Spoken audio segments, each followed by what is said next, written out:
Sa Tatak TV Pinoy naman, noong isang taon pumalo sa pinakamataas na antas ang ating mga mais o ang ating ani ng mais.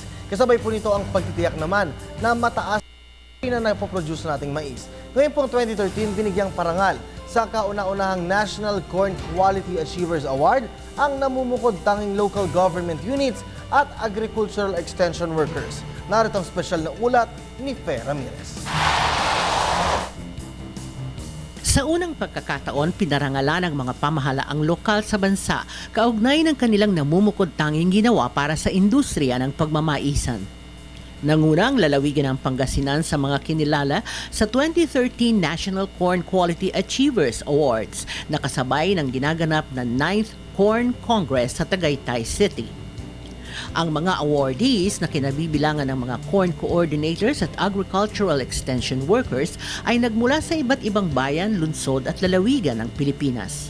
Nais nga natin bigyan ng pagkilala yung mga natatangin nating local government units, corn coordinators at technicians na nagsumikap upang palagawin ang produksyon ng mais at siguruhin na ang napoproduce nating mais ay magandang kalidad. Dahil sa awards, inaasahang lalong maeengganyo ang mga kabilang sa corn industry na pagbutihin ang pagtatanim at pataasin ang kalidad ng kanilang produktong mais para maabot ang pandaigdigang pamantayan at bilang pagtupad na rin sa National Agri-Pinoy Corn Program. Papasok tayo sa isang trade regime within ASEAN, yung tinatawag natin Asian Economic Community. Mawawala na yung mga taripa, paano tayo magiging competitive kung hindi maganda ang kalidad natin?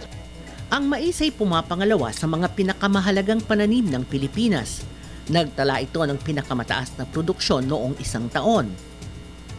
600,000 magsasaka at kanilang mga pamilya at iba pang stakeholders sa industriya ng pagmamaisan ang umaasa sa mais para sa kanilang kabuhayan. 14 na milyong Pilipino ang kumakain ng puting mais, samantalang 50% ng dilaw na mais ay ginagamit bilang pagkain sa hayop. Para sa Telebisyon ng Bayan, Fe Ramirez. Ang pagyayaman po sa mais ay nagreresulta sa higit na mataas na ani. At ang pagtiyak naman po na mataas ang kalidad na ito ay inaasahang tataas pa ang corn yield ngayong 2013. Bilang tugon po ito sa Food Sufficiency Program ng gobyerno. Inaasahan din po ang pagtaas ng kalidad ng ating mais na makakasabay ng Pilipinas sa pandaigdigang kompetisyon. Samantala, upang maging updated naman po sa mga programang handog ng pamahalaan, bisitahin at ilike lamang po ang Facebook page ng Philippine Development Plan. Maaari po kayo magbigay ng inyong mga comments at ng suggestions.